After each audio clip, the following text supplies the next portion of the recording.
Well, thank you all for having me. I want to just start where you all started this morning, and that is we all have to do everything possible in our power to make sure that Sherrod Brown is returned to the United States Congress at the end of this election. And not just because Sherrod is such a good friend to the firefighters and labor, but frankly because his opponent is the opposite of a friend to labor.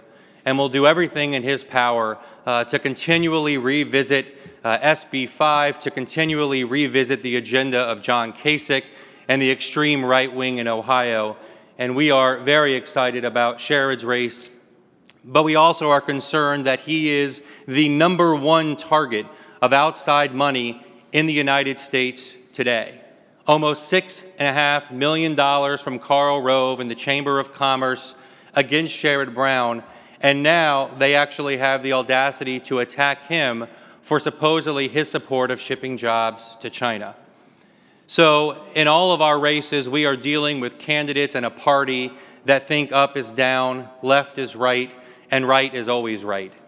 And we're going to do everything we can to make sure Sherrod is defended. I also wanted to mention Jon Tester. The Republican Party of Montana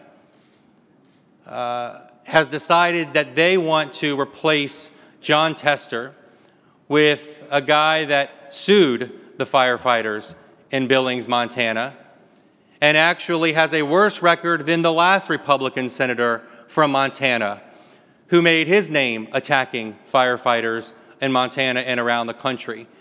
This is the agenda of the other side, and this is what we're dealing with in races all across the country, in places like Montana, Missouri, Ohio, and Florida, all 4 races, all incumbents, all very important to maintaining the majority in the Senate.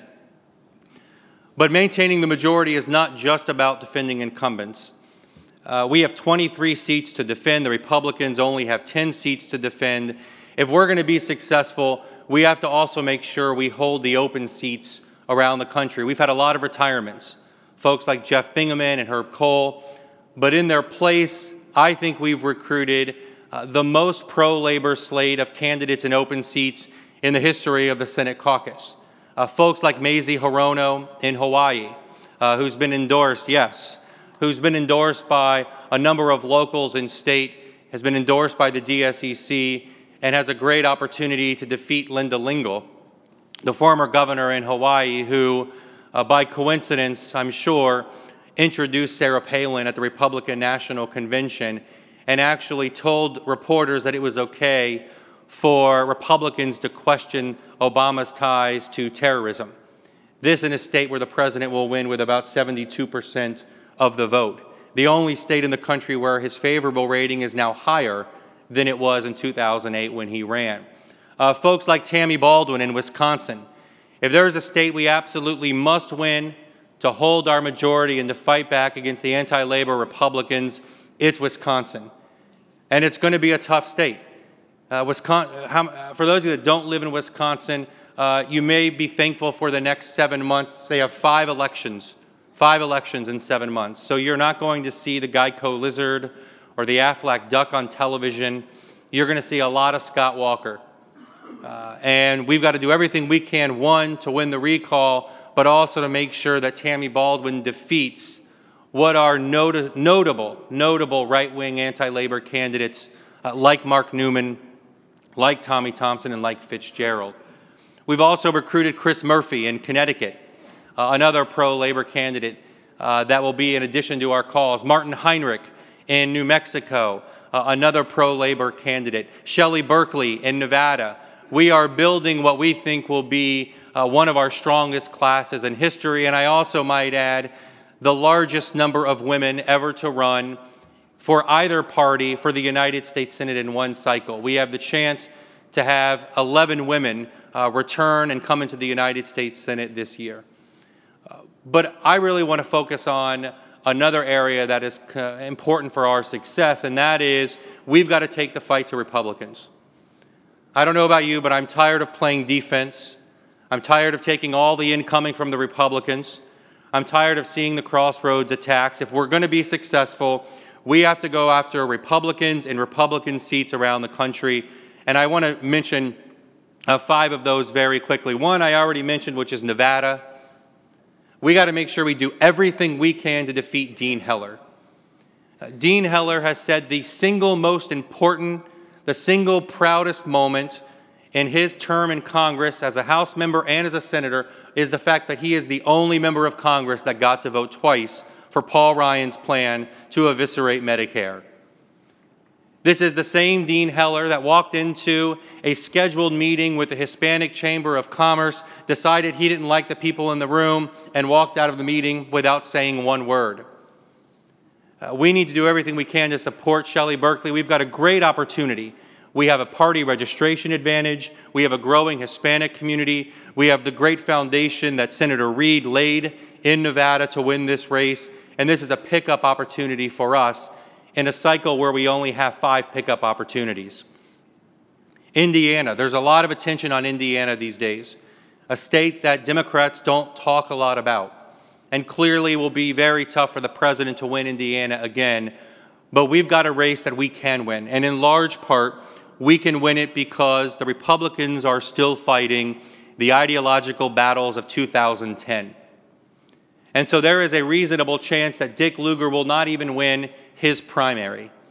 His primary opponent, the state treasurer, Richard Murdoch, has been endorsed by the Club for Growth, Tea Party Express, the National Rifle Association, the Indiana Right to Life, the anti-Obamacare Super PAC, 47 Republican county chairs, and despite the fact that Dick Lugar has had $2.5 million on television, his lead dropped from 12 to 6 points, and the Club for Growth went on the air today.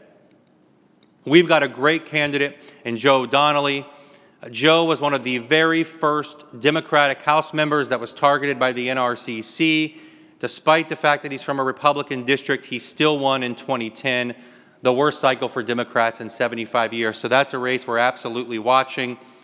Massachusetts, you might have heard we have a Senate race there. There is no question that we can send Scott Brown packing in November, and we need to. We have a great candidate in Elizabeth Warren. This will be a very close race from beginning to end. There have been 7 polls in the last 3 months. 4 of those polls have Elizabeth ahead. 3 of those polls have Scott Brown ahead. The most recent had Elizabeth Warren up 5 points.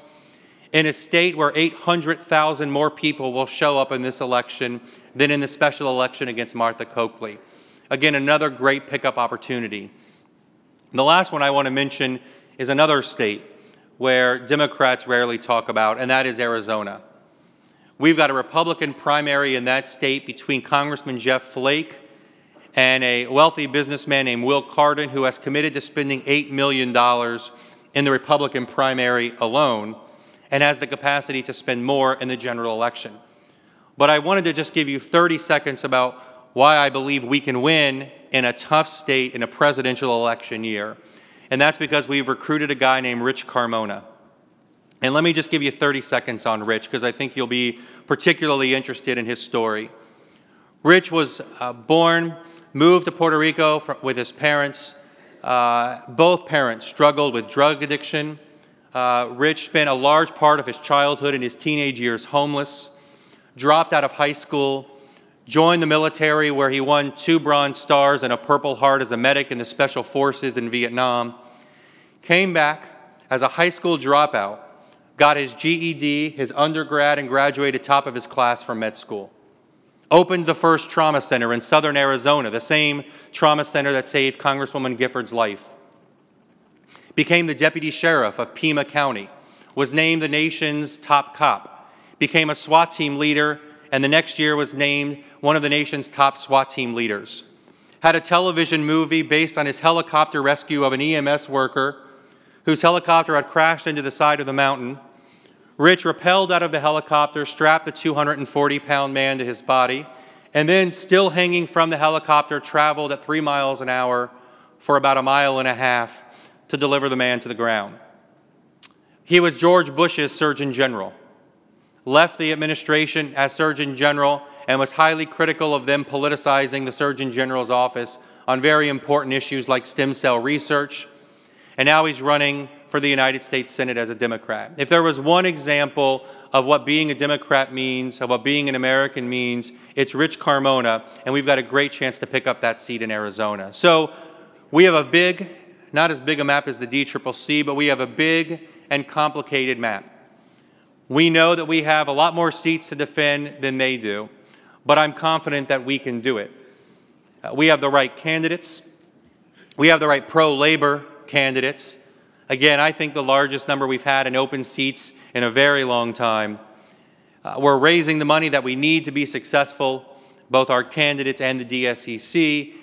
And the one piece that we always need and we always rely on, and frankly far too often take for granted, is all of you. We need your help. We need your support. We don't just need your money. We don't just need boots on the ground. We also need your advice, your input, your criticism, your questions. We want to do everything we can to work together to make sure that when the president comes back in the next election, that he has a Senate that is willing to pass NLRB nominations, that he has a Senate that is willing to pass and approve the president's nominees to the Supreme Court. And if we have no more important reminder, just walk by the Supreme Court today and see the 2,000, 3,000 people protesting on Obamacare. We need to make sure that Mitch McConnell is not the majority leader in the United States Senate, and the president has a Senate leader like Harry Reid.